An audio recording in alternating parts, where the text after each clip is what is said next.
Welcome to the Secrets of Qigong Masters talk show. I'm your host, Lama Tantrapa, and I'm here to share with you the secrets that some Qigong masters don't want you to know about. Please enjoy watching the short version of this interview with our amazing guest. If you like what you see here, please go to qigongmasters.com and log in to receive free access to the full versions of this and many other interviews, as well as the information about the events, products, and services offered by Qigong Masters.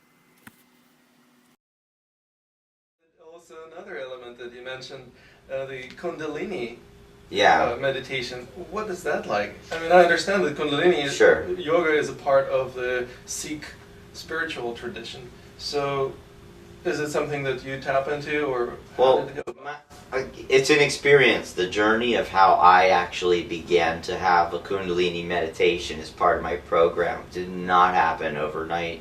I actually, in my earlier years before I did any big workshops, one of my teachers, who's no longer alive, we did a workshop called Kundalini Awakening Process.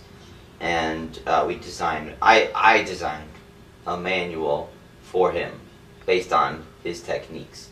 So I was good at designing manuals, as you can see. So he liked that, he liked that. And we taught the workshop together over 10 times, the two of us. It was an expensive workshop to only get 50 people at a time, not like my stuff now, much more intimate gatherings. And he would give Shakti Pat and, to help awaken the energy. And we were running microcosmic orbit all the time. Essentially, that's the essence of his practice. In a certain way, he had a special way to run that orbit, but anyone who knows Qigong knows what we mean by orbit, so giving you some key details. And but the truth is that didn't work for me. So my story gets frustrated after about a year or so. I cannot sense my own Kundalini has moved or awakened.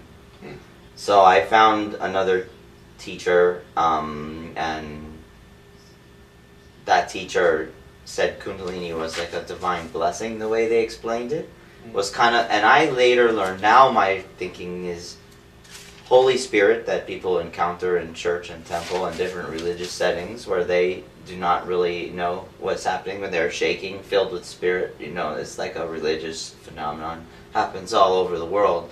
That filled with Holy Spirit experience, to me now, that's the Kundalini is moving inside.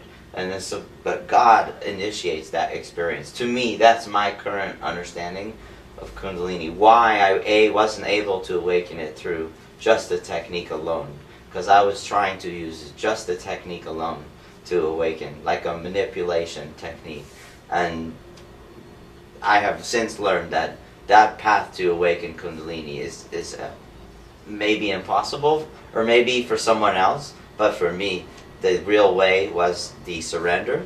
I feel that the Kundalini awakening it's kind of, the only way to say is, it can be done from another person to another person, can help initiate someone else's Kundalini, but ultimately it's God's blessing that does that. So if the practitioner doesn't have that awareness that is doing the attunement or Shaktipat, may not work. And so to me it's a spiritual energy, and it's unpredictable.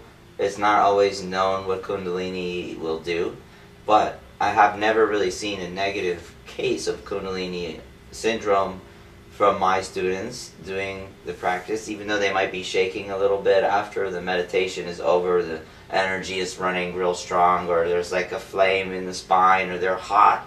There's never more energy than people can handle. Usually all the negative Kundalini experiences is when people don't know what has happened to them.